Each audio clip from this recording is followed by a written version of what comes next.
Salut à tous, bienvenue dans cette vidéo de formation du cabinet DKT Consulting, votre cabinet de formation qui a pour objectif de vous aider à permettre à la jeunesse de changer de manière de voir les choses. Parce que DKT signifie de l'esprit d'employé à l'esprit d'employeur.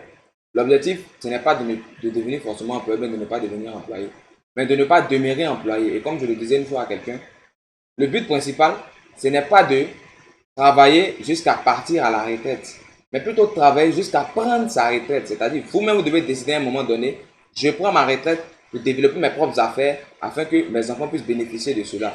Plutôt que de travailler, partir à la retraite et puis laisser seulement le patron bénéficier des efforts que vous avez fournis pendant 30 à 40 ans. Voici un peu l'idée principale. Ça va permettre à d'autres personnes qui n'ont pas d'emploi demain d'avoir des emplois, parce que si nous sommes nombreux à créer des entreprises et que ça commence à marcher, on pourra embaucher 5, 10, 20, 30, 100 personnes. C'est l'idée principale du cabinet DKT Consulting. Et le thème qui est soumis à notre étude aujourd'hui, c'est ne soyez pas distrait par le succès des autres. Très souvent, nous regardons des gens qui réussissent rapidement autour de nous, qui arrivent à avoir du succès, on va dire, en griffe facile. Mais rien n'est facile en réalité, ce n'est que le résultat des actions qu'ils ont eu à poser dans le passé. Nous ne voyons que le résultat final, mais personne ne prend la peine de regarder le processus qui a mené ces personnes-là à ce résultat final. C'est ce que nous devons partager aujourd'hui, c'est ce que nous devons comprendre. Le succès des autres doit nous inspirer à travailler dur. Mais pour qu'on puisse travailler dur, il faut avoir un objectif. Parce que si vous n'avez pas d'objectif dans la vie, vous serez dans une situation où vous êtes comme un avion qui n'a pas de destination. Il va voler jusqu'à ce qu'il n'y ait plus de kérosène et l'avion va se cracher. Donc, si vous n'avez pas d'objectif, vous ne pouvez pas suivre une ligne directrice. Vous ne pouvez pas fédérer vos efforts dans un seul sens.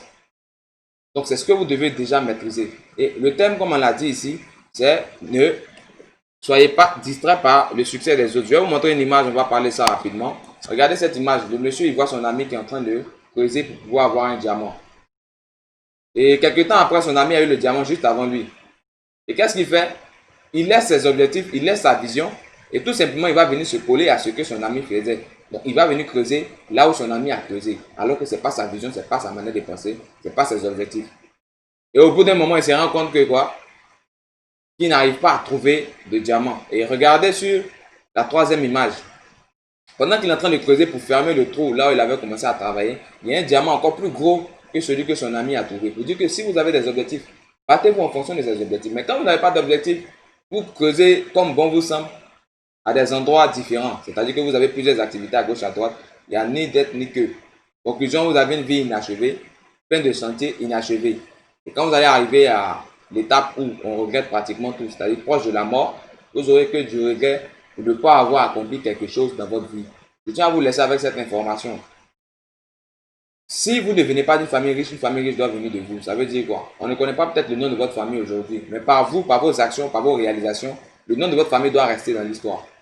Parce que si je vous pose aujourd'hui la question de savoir quel est le nom de votre arrière grand-père, personne ne pourra trouver, sauf des personnes qui ont des parents assez éloignés qui ont réalisé quelque chose dans leur vie. Vous pouvez poser la question aux petits-enfants de Félix Houphouët-Boigny, de Nelson Mandela, ainsi de suite, des personnes qui ont réalisé. Ils vont vous trouver le nom. Pourquoi? Parce que ces personnes ont réalisé quelque chose. Donc si vous ne faites pas attention, vous allez vous retrouver dans une position où vous êtes né et vous êtes mort. Personne ne saura que vous avez existé sur cette terre-là. Il faut marquer notre présence. Pour pouvoir marquer notre présence, il faut avoir un objectif clair et précis. Les deux moments les plus importants dans votre vie, c'est le jour où vous êtes né et le jour où vous apprenez ou même vous comprenez pourquoi vous êtes né. Tant que vous n'avez pas de pourquoi, vous ne pouvez pas définir un objectif clair. Et c'est l'objectif clair qui va faire en sorte que demain, vous puissiez atteindre cet objectif-là. Et le parcours que vous allez avoir pour atteindre cet objectif va devenir le processus dont ceux qui veulent réussir doivent s'inspirer. Si vous regardez les personnes qui ont réussi, ne regardez pas les résultats finaux, mais regardez par où ils sont passés pour arriver là. Dans le cas de notre exemple avec l'image, tout simplement, il a vu son ami qui a réussi. Au contraire, ça doit le motiver à travailler sur ce que lui-même il a comme objectif. C'est parce qu'il n'avait pas d'objectif qu'il a changé de destination sans s'en rendre compte. Il faut avoir aussi cette idée-là en tête. Le succès n'est pas compliqué. Il est très simple. Mais il est difficile. Pourquoi? Parce que beaucoup de personnes savent ce qu'ils doivent faire, mais ils ne font jamais ce qu'ils savent. Ou du moins, beaucoup de personnes savent ce qu'elles doivent faire, mais elles ne font jamais ce qu'elles savent. Donc, c'est ce que j'aimerais partager avec vous. J'espère que la vidéo vous a plu. N'hésitez pas à la liker, à la partager et on reste connecté. Portez-vous bien. Au revoir.